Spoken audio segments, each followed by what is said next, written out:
अस्सलाम वालेकुम beautiful people, welcome back to my channel. कैसे हैं आप सब लोग? मैं अल्हम्दुलिल्लाह बिल्कुल ठीक ठाक हूँ और आप सब के लिए भी मेरी दिल से दुआएं कि अल्लाह ताला सबको अपने हिफ्ज़ व ईमान में रखे, आमीन।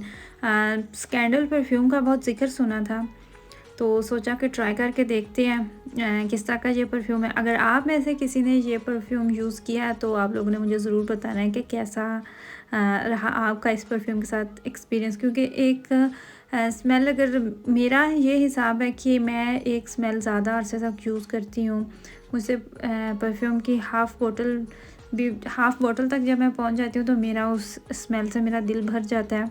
मैं पूरी बॉटल भी नहीं यूज़ कर सकती। तो हालांकि कुछ लोग साल साल अपना परफ्यूम जो वो चेंज नहीं करते, उनकी एक अपनी पसंद होती है।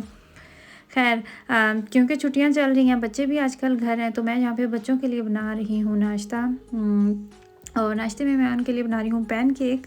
और अभी मैंने ये जो आपको ब्राउन कलर में नज़र आया, ये एक्चुअली देसी घी था जो कि मैंने बटर से बनाया। और जब आप थोड़ा सा इधर उधर होते हैं दूसरे कामों का, जब आप लालच ले जाते हैं ना कि मैं इसके साथ साथ ये काम भी कर लूँ, तो फिर ऐसे होता है कि जो देसी घी आप बना रहे होते हैं उसके टेस्ट में तो कोई फ़र्क नहीं आता, लेकिन उसकी जो रंगत है वो ब्राउन हो सकती है। तो इसी तरह इस वाले घी के साथ हुआ था, जो कि अब तो खैर उसी 1-2 दिन के अंदर ही यूज़ हो गया था, ख़त्म हो गया था। मैंने अक्सर देखा है लड़कियों को एक दूसरे से पूछते हुए कि जर्मनी में देसी घी आप कहाँ से परचेज़ करते हैं, कहाँ से हमें मिल सकता है? लिडल में भी होता है या देसी स्टोर में भी आपको आसानी से मिल जाता है। लेकिन अगर आपको कुछ भी नहीं समझ आ रही तो आप यूट्यूब से देखें, और कोई इसमें रॉकेट साइंस नहीं है। आप बटर लें और उसका ख़ुद घर में देसी घी बना लें तो वो सबसे अच्छा रह जाता है मेरे ख़्याल में। तो यहाँ पे मेरा अवराश मिक्स कर रहा था, उसे शौक चढ़ा हुआ था मिक्सिंग करने का।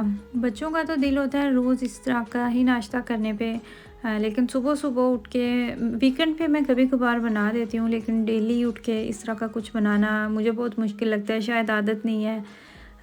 सब अपना अपना नाश्ता ख़ुद कर रहे होते हैं। बच्चे हैं, इनको मैं नाश्ता इनका बराए नाम ही होता है, फिर साथ में इनके टिफ़िन बना के इन्हें स्कूल में भेज देती हूँ, तो वहाँ पे जाके भी ये दोबारा करते हैं अपना नाश्ता।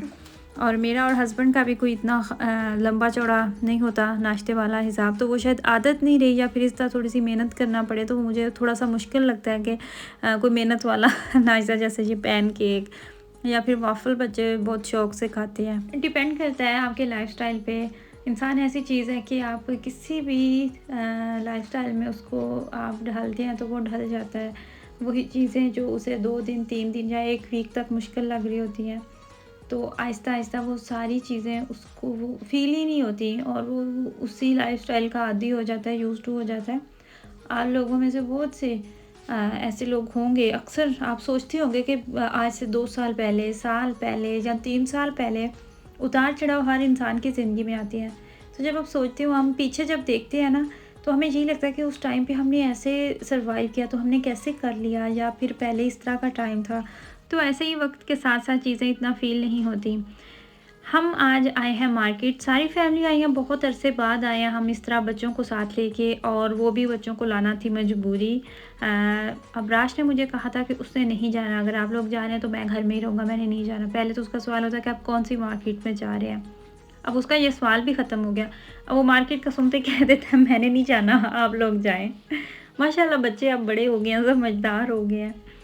और सुबह के टाइम ही हम नाश्ता तो हम एक्चुअली घर में एक दफ़ा करके निकले थे, लेकिन बच्चे थे साथ, तो बच्चों को आपको पता है कि इस एज में बच्चों को बस खाने के ख्वाब आ रहे होते हैं। जो भी चीज़ देखते हैं अच्छी तो उनका बस ये दिल होता है, जो पसंद होती है चीज़ कि हम फ़ौरन से ये ले लें। तो यहाँ पे बच्चों के लिए बेकरी से मैंने लिया था उनकी पसंद का नाश्ता।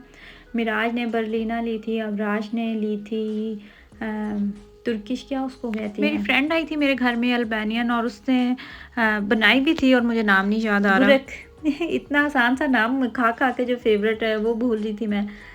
और पिज़्ज़ा उसने लिया था। हम आए हुए हैं डीएम मार्केट में, और यहाँ से हमने बनवानी है बच्चों के लिए पिक्चर्स। बच्चों के हम पासपोर्ट अप्लाई करने जा रहे हैं सुबह, मतलब कि जब मैं ये वीडियो बना रही हूँ तो सुबह हम जाएंगे इनके लिए। इनके पासपोर्ट जो है, मेरा अबराश का रिन्यू करवाना है और ज़ारियार का पहला पासपोर्ट बनना है, और उसके लिए हमने अपॉइंटमेंट ली हुई थी इटालियन एम्बेसी से, जो कि हमें एक लंबे अरसे बाद, लंबे इंतज़ार के बाद मिली है। तो एक्साइटमेंट भी बहुत थी, खुशी भी बहुत हुई जब सुना। हमें तो बस 50-50 था कि पता नहीं ये भी अपॉइंटमेंट मिलती है या नहीं। फिर इसके बाद नेक्स्ट ईयर पे सारी अपॉइंटमेंट्स थी, और टेंशन जिस बात की थी वो ये थी कि हम प्लान कर रहे हैं पाकिस्तान जाने के लिए। हमारा प्लान बन रहा है और दिसंबर में हो सकता है इंशाल्लाह ताला हमारा चक्कर लगे। पाकिस्तान पहले ही 3 साल गुजर चुके हैं, तो वो टेंशन बनी हुई थी कि अगर पासपोर्ट ना हो तो फिर ट्रैवल आप कैसे कर सकते हैं। तो वो अल्हम्दुलिल्लाह अल्लाह ताला का शुक्र है अपॉइंटमेंट जो है वो कंफर्म हो गई। देखिए इतना कोई लंबा चौड़ा तो काम नहीं था, लेकिन ये कि जब आपके नेक्स्ट आगे से इस तरह के प्रोग्राम हो तो फिर वो थोड़ी सी ज़्यादा आपको टेंशन होती है चीज़ों की। बस यही चाह रहे होते हैं कि जो हमने प्लान सेट किया है बस उसमें कोई आगे पीछे ना हो। और डीएम मार्केट में हम इसलिए आए, मैं आप लोगों को यहाँ पे हो सकता है बहुत से लोगों को पता भी हो, खैर जिन्हें नहीं पता, पासपोर्ट के लिए हम जब फ़ोटोज़ बनवाते हैं या वैसे भी डॉक्यूमेंट्स के लिए हमें जब फ़ोटोज़ बनवानी होती है तो बहुत सी ये छोटी छोटी शॉप्स भी होती हैं और वहाँ पे उनके काफ़ी प्राइसेस जो हैं अब तो हर चीज़ की ज़्यादा हो चुकी हैं।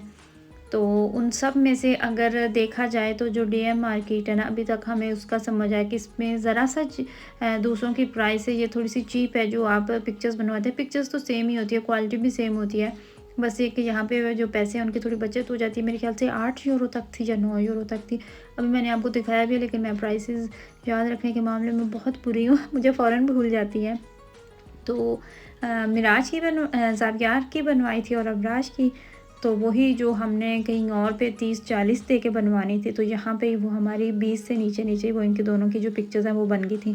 खैर वहाँ से हम घर आए और बच्चों का तो बहुत दिल था खाने पे, लेकिन मैकडॉनल्ड्स के पास हो बच्चे और खाली आ जाए ये ऐसा मुमकिन नहीं है। लेकिन फिर भी थोड़ा बहुत उन्होंने किया, बस आदत तो ज़रूर पूरी करनी थी। और फिर हम सुबह भी हमारा प्लान बन रहा है, हम जा रहे हैं, तो अगर लेट होगी तो ज़ाहिर सी बात है सुबह भी हम बाहर ही खाना पड़ेगा। जब लंच का टाइम होता जाता है, बच्चों ने फ़िक्स जो टाइम रखे हैं, तो बस फिर फ़ौरन से उन्हें भूख भी लग जाती है, फिर फ़ौरन उन्हें खाना चाहिए होता है।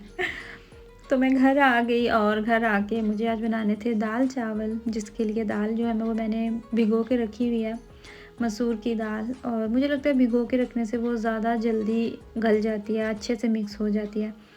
और यहाँ पे मैंने राइस लिए हैं सारे, 1 केजी तक मैंने राइस लिए, जो कि 2 दिन तक बच्चे आराम से खाते हैं। और जब ख़त्म होते हैं तो उन्हें फिर अफसोस होता है कि राइस क्यों ख़त्म हो गए। और जिस दिन राइस बने होते हैं एटलीस्ट तब बच्चे खुश होकर खाना खा रहे होते हैं। और जब छोटे थे तब तो राइस भी नहीं खाते थे, लेकिन अब अल्हम्दुलिल्लाह बड़े हो गए हैं, टाइम चेंज हो गया और इसीलिए अब मुझे ज़ावियार को लेकर कोई टेंशन नहीं होती।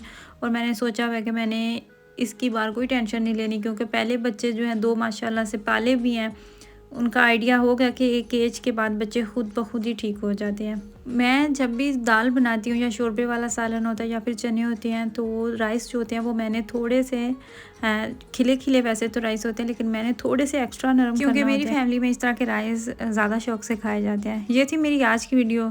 आई होप कि आपको मेरी वीडियो पसंद आई हो। अपनी फैमिली का ख्याल रखिएगा, मुझे मेरी फैमिली को दुआओं में याद रखिएगा। अल्लाह हाफिज़।